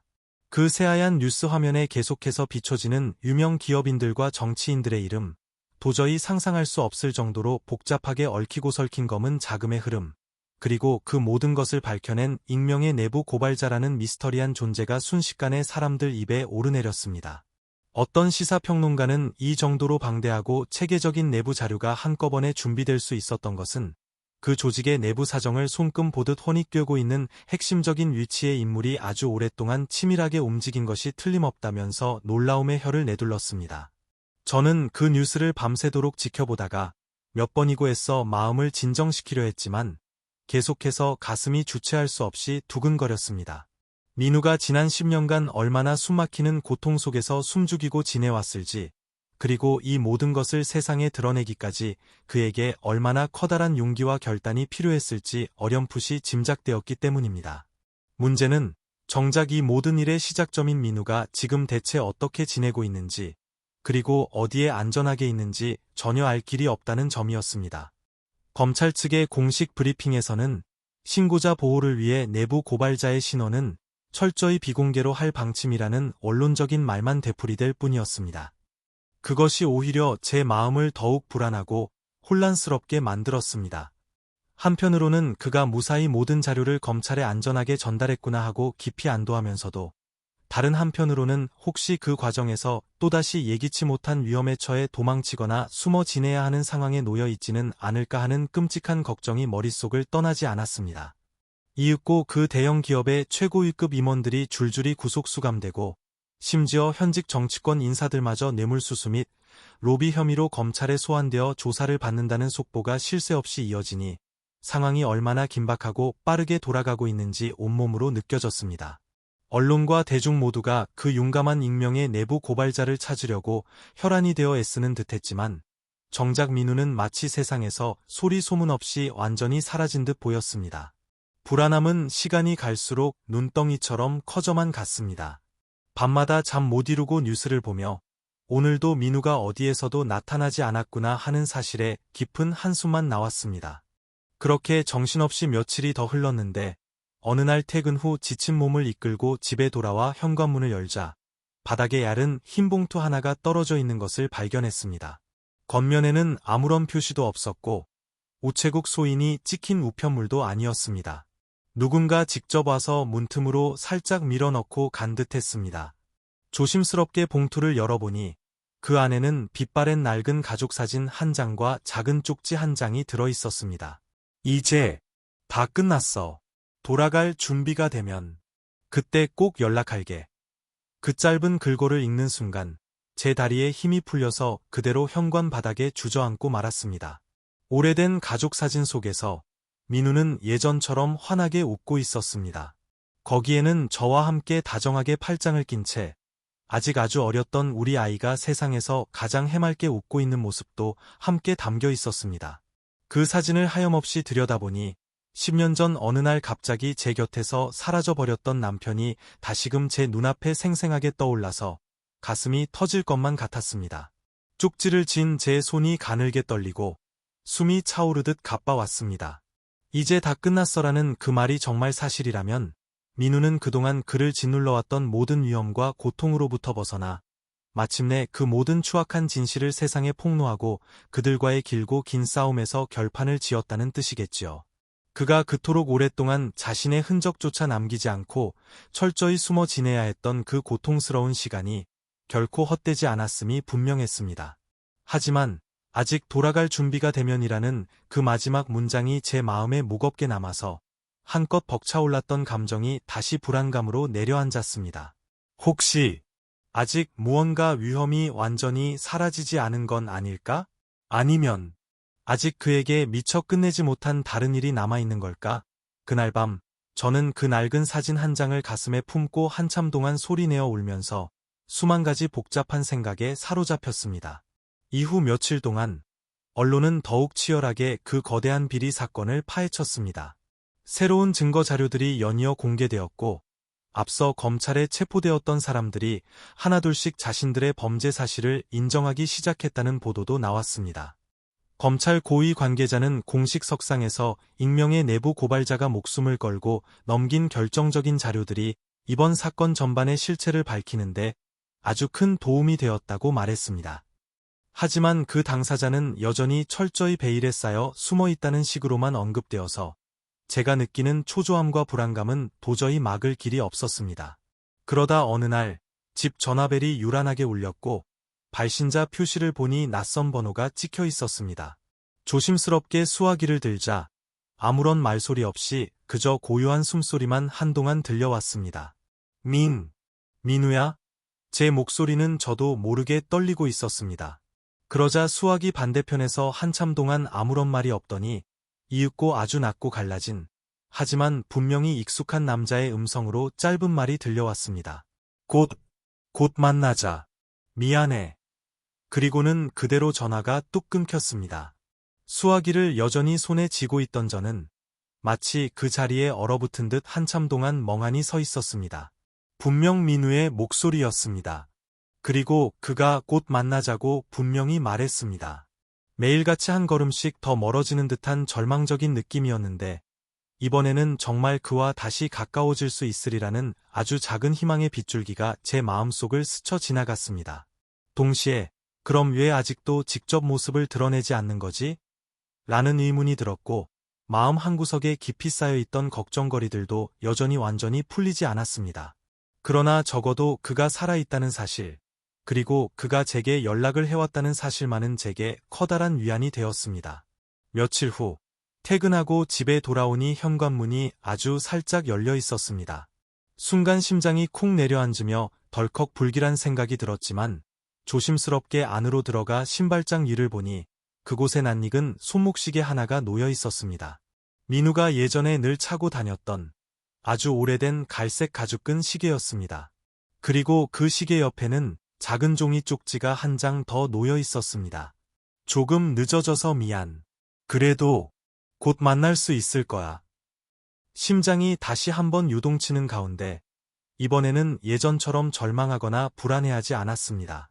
그가 이렇게 자신의 물건을 남기고 간 것은 절대로 그냥 지나가는 헛된 인연이 아니라고, 이제는 정말로 제 곁으로 돌아올 준비를 하고 있다는 분명한 신호라고 확신했기 때문입니다. 그 낡은 시계를 두 손으로 부여잡고 한참 동안 그 자리에 서 있었습니다. 무슨 사정이 있는지는 아직 모르겠지만 이번에는 정말 돌아오려나 보구나. 그가 남긴 짧은 메시지가 주는 따뜻한 예감이 제 온몸에 잔잔히 스며들면서 지난 10년간의 그 깊고 어두웠던 공백이 아주 조금씩 메워지는 듯한 느낌이 들었습니다. 그 사이 민우가 폭로한 그 비리 사건은 더욱 걷잡을 수 없이 큰 규모로 번져나갔습니다. 법조계, 정치권, 재계 등 사회 곳곳의 유력 인사들에게 줄줄이 구속영장이 청구되었고 진짜 몸통이라고 불릴 만한 거물급 인사들이 마침내 뉴스 화면에 자신들의 얼굴을 드러내기 시작했습니다. 그때마다 언론에서는 내부 고발자에 대한 어떠한 형태의 보복도 절대 용납되어서는 안 되며 그의 신변 안전을 위한 국가 차원의 특별보호 조치가 시급히 마련되어야 한다라는 목소리가 커져갔고 기자들은 마치 경쟁이라도 하듯 그 필요성을 떠들썩하게 말하곤 했습니다. 그걸 보면서 민우가 또다시 위험에 처하지는 않을까 몹시 걱정되기도 했지만 결국 이 모든 폭로가 성공적으로 끝나야만 민우도 진정한 자유를 얻을 수 있을 것이라고 굳게 믿었습니다. 한참 뒤 모처럼 쉬는 날이어서 평소보다 집에 일찍 들어왔을 때였습니다. 왠지 모르게 현관에서부터 짭조름하면서도 구수한 된장찌개 냄새 같은 것이 어렴풋이 흘러나와 순간 당황했습니다. 조심스럽게 집 안에 들어가 보니 거실과 부엌에 환하게 전등이 켜져 있었고 식탁 위에는 마치 방금 끓인 듯 김이 모락모락 피어오르는 찌개 한 그릇과 간단한 반찬 몇 가지가 차려져 있었습니다. 그리고 식탁 옆에서 등을 보인 채 무언가를 하고 있던 한 남자가 인기척을 느끼고 천천히 제 쪽으로 돌아섰는데 바로 민우였습니다. 이제야 왔네. 그의 그 한마디에 제 숨이 그대로 멎는 것 같았습니다. 얼마 전까지만 해도 TV 뉴스를 통해서만 그의 보이지 않는 업적을 어렴풋이 짐작해야 했던 제가 이렇게 저희 집 식탁 앞에서 민우와 직접 마주서게 되다니 도저히 믿을 수가 없었습니다. 뜨거운 눈물이 왈칵 쏟아지려고 했지만 어찌해야 할지 몰라 그저 가만히 그 자리에 서 있을 수밖에 없었습니다. 민우는 작게 숨을 고르더니 여전히 떨리는 목소리로 말했습니다. 많이 늦었지. 그동안 너에게 하고 싶은 말이 너무나 많았는데 막상 이렇게 마주서니 어디서부터 어떻게 시작해야 할지 나도 잘 모르겠어. 저는 아무런 대답 대신 그저 멍하니 그의 얼굴을 바라보았습니다. 지난 10년간의 힘겨웠던 삶의 흔적이 고스란히 새겨진 얼굴, 곳곳에 자잘한 흉터가 희미하게 남은 거친 손, 그리고 예전보다 한층 더 깊어진 눈빛까지. 여전히 제가 기억하는 예전 그 사람이 맞았지만 동시에 너무나 많이 달라져 버린 민우였습니다. 그를 한번 꼭 안아주고 싶었지만 주체할 수 없는 당혹스러운 감정과 형언할 수 없는 기쁨이 한데 뒤섞여 제 몸이 마치 돌처럼 굳어버린 것 같았습니다. 지금이라도 이렇게 돌아와줘서 정말 다행이야. 겨우 힘겹게 그 한마디를 입 밖으로 냈을 뿐이었습니다. 민우는 조용히 식탁 옆 의자를 빼주면서 조금이라도 이 어색하고 긴장된 분위기를 평온하게 만들고 싶어 하는 듯 보였습니다. 자리에 앉자 김이 모락모락 올라오는 따뜻한 국그릇이 눈에 들어왔습니다. 민우가 대체 뭘 어떻게 만들었는지 정확히는 모르겠지만 부엌 싱크대에는 이런저런 식재료와 냄비, 그리고 간단한 조리 도구들이 어지럽게 놓여 있었습니다. 저는 어떻게 먼저 말을 꺼내야 할지 몰라 그저 그 국을 한 숟갈 떠먹으려다 말고 그대로 울컥 눈물을 쏟고 말았습니다. 민우가 아무 말 없이 제게 물컵을 건네주며 미안하다는 듯 고개를 떨궜습니다. 한참을 그렇게 아무 말 없이 있자 민우가 아주 낮은 목소리로 다시 입을 열었습니다. 너무 오랜 시간을 돌아온 것 같다. 이제 내가 가지고 있던 그 모든 자료는 이미 다 검찰에 안전하게 넘어갔고 곧 본격적인 재판이 시작될 거야. 이제 더 이상 내가 숨어 지내야 할 이유도 없는데 이상하게 바로 너에게 연락을 못하겠더라. 혹시라도 내가 또다시 너를 더 힘들게 할까봐 그게 너무 겁이 났어. 저는 괜찮다고, 이제 정말 다 괜찮다고 말해주고 싶었지만 가슴이 너무 아파서 목소리가 제대로 나오지 않았습니다.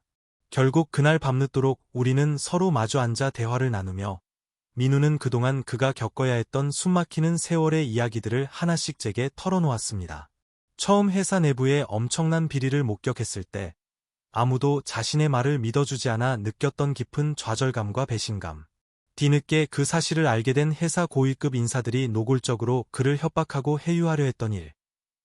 그리고 결국 그들의 추격을 피해 쫓기듯이 도망치다가 어두운 밤길에서 총에 맞을 뻔했던 아찔했던 사건 등. 그래도 그 모든 위험 속에서도 단 한순간도 잊지 않았던 것은 바로 사랑하는 가족을 절대로 위험에 빠뜨려서는 안 된다라는 그 절박한 생각이었고, 그것이 결국 그를 그토록 오랫동안 숨어 지내게 만든 가장 큰 이유였다고 그는 눈물을 글썽이며 고백했습니다. 저는 그의 그 처절했던 이야기를 듣고도 왜 단 한 번도 우리에게 소식을 전해주지 않았느냐는 가슴속 깊은 원망을 참아 다시 꺼낼 수가 없었습니다. 이제야 겨우 제 눈앞에 다시 나타난 그 사람이 너무나 지치고 상처받은 모습으로 보였기 때문이었습니다. 한편으로는 그렇다면 왜 하필 지금에서야 이렇게 갑자기 돌아온 거지? 하는 의문도 마음 한구석에 남아 있었지만 그가 이내 굳은 표정으로 제게 꺼낸 한마디가 그 모든 의문을 한순간에 설명해 주었습니다. 더 이상은 나도 이렇게 비겁하게 도망치고 싶지 않아. 나도 너한테 그리고 우리 아이한테 정말 떳떳해지고 싶어. 그래서 다시 우리 가족 곁으로 돌아가고 싶어. 이토록 솔직하고 간절한 그의 고백은 제가 지난 10년 동안 단 한 번도 들어보지 못했던 것 같았습니다. 10년이라는 그 길고 어두운 시간 내내 그가 얼마나 이렇게 말하고 싶었을까 하는 생각이 들어서 제 마음이 한없이 복잡하게 얽혀들었습니다. 그날로부터 한 달가량 민우는 정식으로 법적인 절차를 밟아 자신의 신분을 회복하기 위해 동분서주하며 뛰어다녔습니다. 그는 이미 익명의 내부 고발자로서 검찰에 모든 증거를 제출하고 진술을 마친 상태였고, 그가 폭로한 내용들이 연일 TV 뉴스를 통해 대대적으로 공개되고 있었기에 더는 그가 숨어 지내야 할 이유가 없었습니다. 하지만 법적으로 이미 사망 처리가 되어 있었던 그의 기록을 다시 생존으로 번복해야 했고, 주민등록을 비롯한 모든 행정 서류들도 전부 처음부터 다시 만들어야 했습니다. 처음에는 담당 공무원들이 죽었던 사람이 어떻게 다시 살아 돌아올 수 있느냐며 황당해하고 이해했지만, 민우가 변호사와 함께 차근차근 모든 상황을 설명하고 필요한 서류들을 제출해 나갔습니다. 하루하루가 복잡하고 머리 아픈 절차의 연속이었지만, 이번만큼은 다시는 도망치지 않겠다는 의지를 굳게 다진 민우가 이전처럼 쉽게 흔들리거나 좌절하지 않았습니다. 그 사이, 저는 우리 아이에게 아주 조심스럽게 아빠가 사실은 아주 오랫동안 멀리 떠나 있었는데, 이제 다시 우리 곁으로 돌아올 수도 있다는 이야기를 처음으로 꺼냈습니다. 아이의 표정은 순간 복잡하게 변했지만, 더 이상 자세히 묻지는 않았습니다.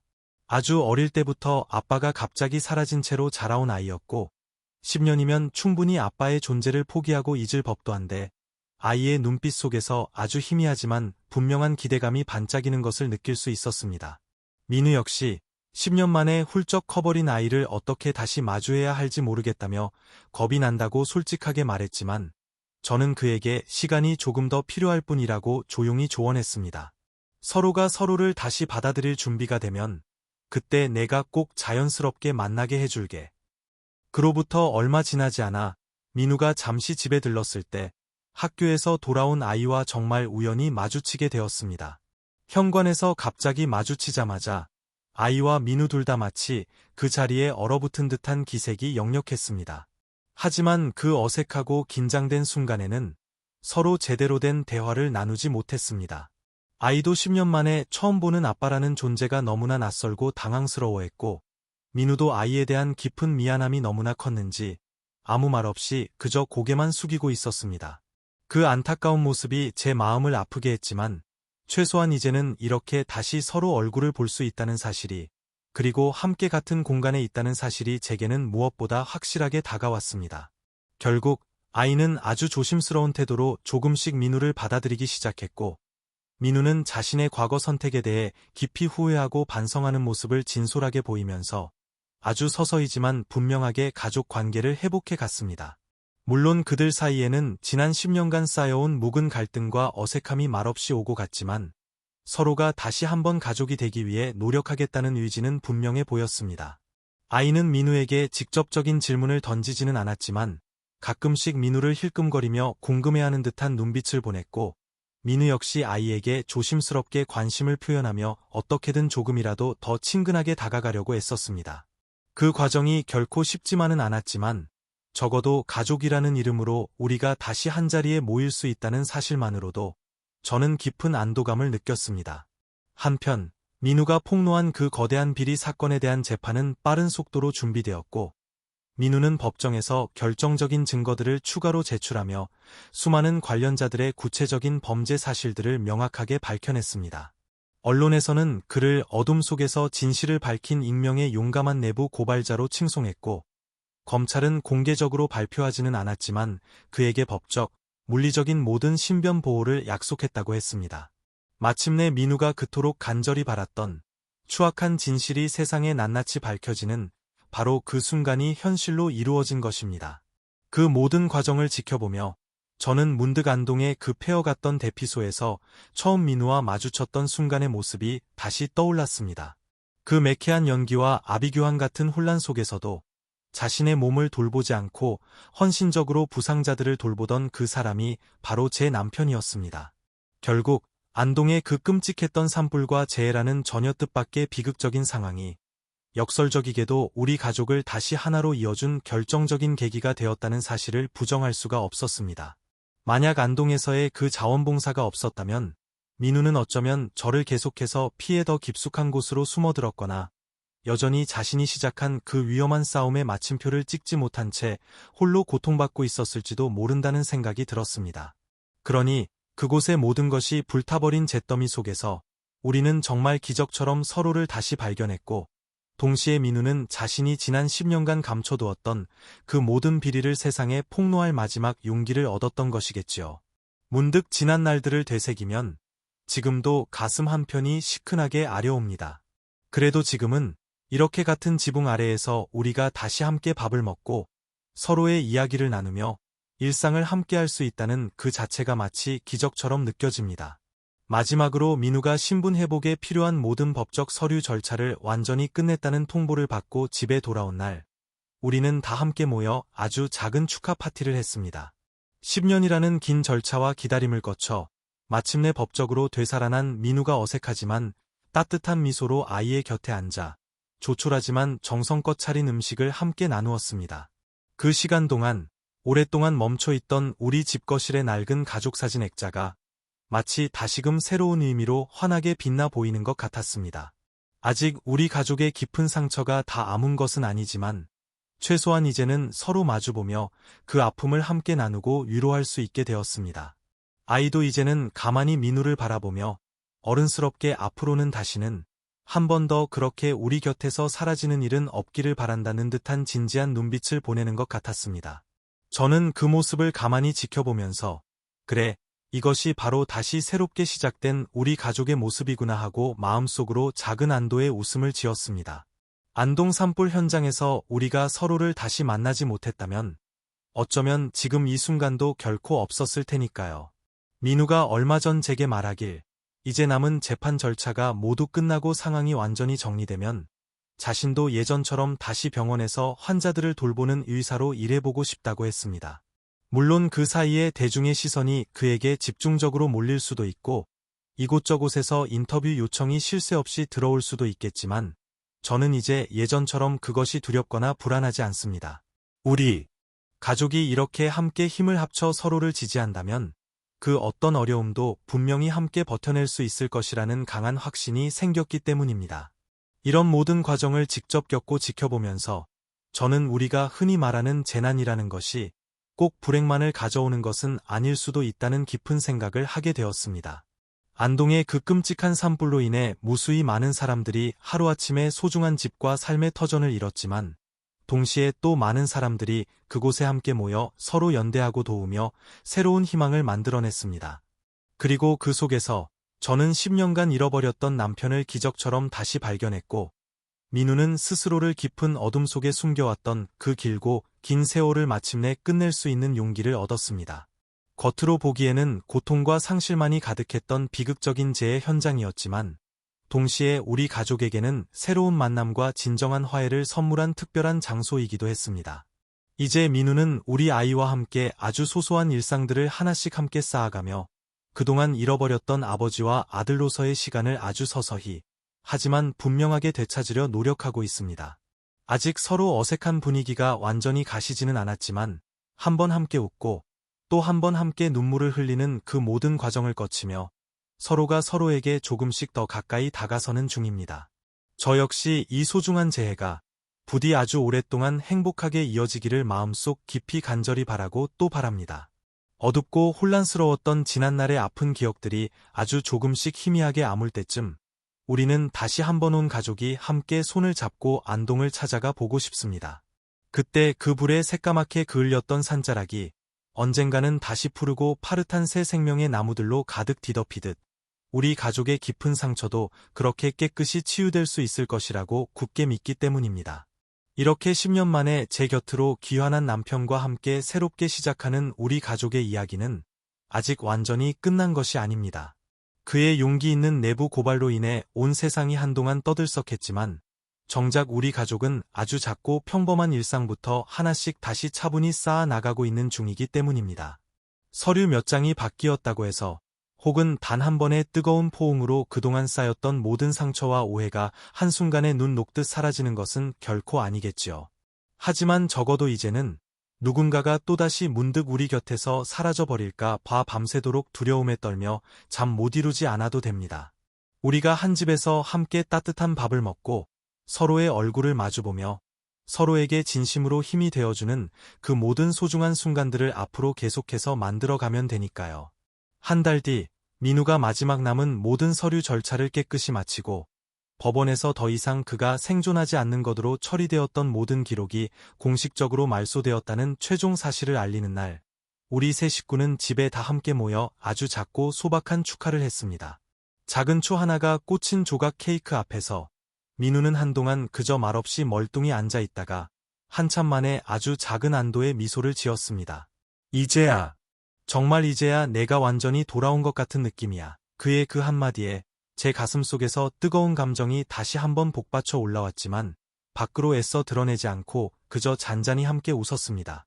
우리 아이도 주방 쪽에서 조용히 그의 그 말을 들었고 이내 말없이 식탁으로 다가오더니 아무런 말 없이 우리 둘의 그런 분위기에 자연스럽게 동참했습니다. 그날 밤 우리 세 사람은 오랜만에 거실에 다 함께 모여 앉아 빛바랜 옛 앨범을 한 장 한 장 함께 펼쳐보았습니다. 민우가 우리 곁을 떠나기 전에 함께 찍었던 행복했던 사진들, 그리고 그가 없었던 그 긴 시간 사이에 찍혔던 수많은 사진들 모두 한 장, 한 장 넘길 때마다 정말 여러 가지 복잡한 감정들이 가슴속에서 뒤섞였습니다. 특히 아이의 사진 속엔 지난 10년의 세월의 흐름이 고스란히 담겨 있었고, 민우 없이 우리 둘이서만 보냈던 생일 파티나 명절, 그리고 여행 사진들도 정말 많았습니다. 민우가 그 사진들을 보며 눈시울을 붉히더니 내가 정말 너무나 많은 소중한 순간들을 놓쳤구나 라고 아주 작게 중얼거렸습니다. 저는 그의 어깨를 가만히 다독이며 괜찮아. 이제부터 우리가 함께 더 많이 만들면 되잖아. 라고 작은 목소리로 대답했습니다. 그 말에 민우가 천천히 고개를 들어 제 눈을 바라보더니 비로소 아주 환한 미소를 지었습니다. 그것은 제가 아주 예전, 우리가 막 결혼했을 초기에 보았던 그의 꾸밈 없고 따뜻한 웃음과 많이 닮아 있었습니다. 아직 서로에게 어색하고 아픈 상처가 남아있을지라도 이렇게 함께라는 사실만으로도 사람의 마음에 따스한 온기가 다시 돌 수 있다는 것을 저는 그때 깊이 느꼈습니다. 우리 집안에 다시금 새로운 식구가 채워지는 듯한 낯설지만 기분 좋은 느낌이 듭니다. 물론 아직 우리가 가야 할 길이 멀고 서로가 서로에게 더욱 조심해야 할 것들도 분명 많겠지요. 하지만 이제는 더 이상 불안해하기보다는 오히려 앞으로 우리에게 다가올 날들에 대한 두근거리는 기대감이 훨씬 더 큽니다. 민우가 용기 있게 폭로한 그 거대한 비리 사건은 이제 막 법정에서 본격적으로 다투어지기 시작할 테고 아마도 한동안은 언론의 관심도 상당할 것입니다. 그때마다 저는 결코 민우를 힘들게 하거나 어렵게 만들고 싶지 않습니다.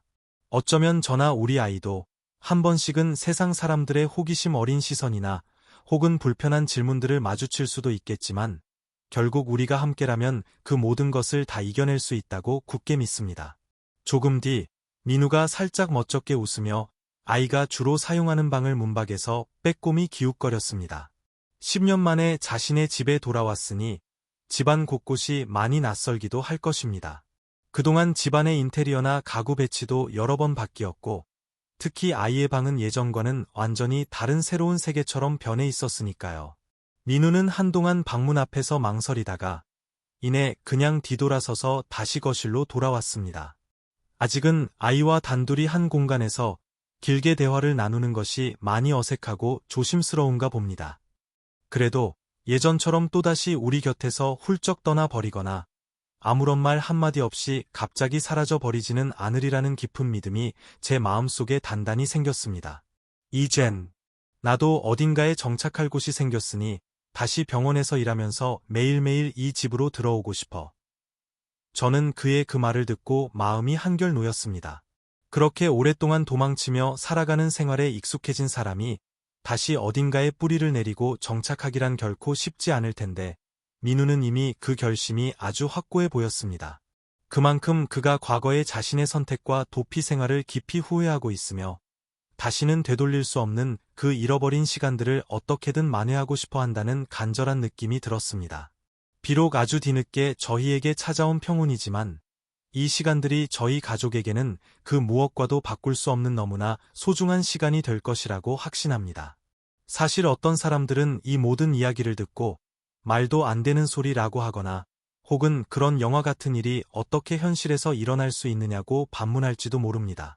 하지만 안동의 그 모든 것이 타버린 잿더미 속에서 저는 정말로 제 남편 민우를 다시 발견했으니 저로서는 기적이라는 말이 결코 낯설거나 허황되게 들리지 않습니다. 지금도 TV 뉴스를 보면 아직 그 비리 사건과 관련된 소송들이 많이 남아있고 우리 사회에 깊이 뿌리내린 그 검은 비리의 연결고리가 생각보다 훨씬 더 끈질기다고들 말하지만 민우는 이제 결코 포기하거나 좌절하지 않을 것입니다. 저 역시 그의 곁에서, 그리고 우리 아이와 함께 아주 조금씩 우리의 소중한 일상을 되찾으며 꿋꿋하게 살아가려고 합니다. 결국 가장 어둡고 절망적이었던 바로 그 재해의 현장에서 저희는 서로를 다시 알아보고 서로의 손을 굳게 붙잡았습니다. 거대한 산불이 모든 것을 다 태워버린 그 황량한 땅 위에서도 시간이 지나면 어김없이 새로운 생명의 파릇한 새순이 돋아나는 것처럼 절망에 빠졌던 사람들의 마음도 그렇게 다시 회복되고 치유될 수 있다고 저는 굳게 믿습니다. 민우가 마침내 행정적으로 자신의 생존을 인정받고 우리 아이와도 아주 조금씩 어색하지만 진솔한 대화를 터놓기 시작하며 저와 함께 앞으로 우리가 살아갈 따뜻한 집을 다시 꾸려나간다는 이 모든 사실이 지금도 때로는 마냥 꿈만 같습니다. 예전엔 그저 사무치게 그를 그리워하며 눈물 짓던 사람이었는데 이제는 그와 함께 새로운 희망의 세기를 힘차게 열어가는 동반자가 된 것 같습니다. 아마도 우리 가족의 이 이야기는 여기서 완전히 끝난 것이 아니고 앞으로도 계속되어야 하겠지요. 하지만 적어도 지난 10년간 한없이 공허하고 무의미하게만 느껴졌던 그 길고 어두웠던 시간은 이제 더 이상 그저 낭비된 삶이 아닙니다. 그것은 바로 우리 가족이 다시금 새로운 희망을 품고 앞으로 함께 살아갈 수 있게 만들어준 소중한 밑거름이 되었으니까요. 이 집엔 아직도 우리가 서로에게 미처 다하지 못한 수많은 대화들이 산더미처럼 쌓여 있지만 이제는 하루에 조금씩 천천히 그 이야기들을 나누면 됩니다. 우리가 잃어버렸던 그 시간만큼 앞으로 우리에게는 함께할 더 많은 날들이 있을 것이라고 굳게 믿습니다. 그렇게 새로운 삶을 향해 조심스럽게 함께 발걸음을 내디딘 지금 가끔 아이가 식탁이나 싱크대 앞에서 저나 민우에게 학교에서 있었던 이런저런 즐거운 이야기들을 신나게 꺼내놓으면 민우와 저는 나란히 소파에 앉아 아이의 이야기에 귀 기울이며 고개를 끄덕이고 있습니다. 아직은 아이의 입장에서도 아빠에 대한 감정이 여러모로 복잡하고 정리되지 않았겠지만 적어도 이제 우리 집안에는 예전에는 느낄 수 없었던 따뜻한 온기가 다시 돌기 시작했습니다. 안동에서 그토록 무섭게 타오르던 거대한 불길이 우리 가족의 인생을 송두리째 휘저어 놓았지만 바로 그 모든 것이 타버린 잿더미 속에서 제가 민우를 기적처럼 다시 만나 그가 그 모든 추악한 진실을 세상에 폭로할 수 있는 마지막 용기를 얻게 되었다는 그 사실이 지금 생각해도 그저 신기하고 감사할 뿐입니다. 결국 기적은 가장 어둡고 절망적인 재난 속에서 피어난다는 그 말이 바로 우리 가족에게 정확히 맞아떨어진 것 같습니다. 이젠 함께, 정말로 함께, 다른 그 누구도 아닌 바로 제 곁에서 소중한 우리의 일상을 하나하나 다시 쌓아나가고 있는 민우를 보며 저는 매일매일 그렇게 느끼고 있습니다.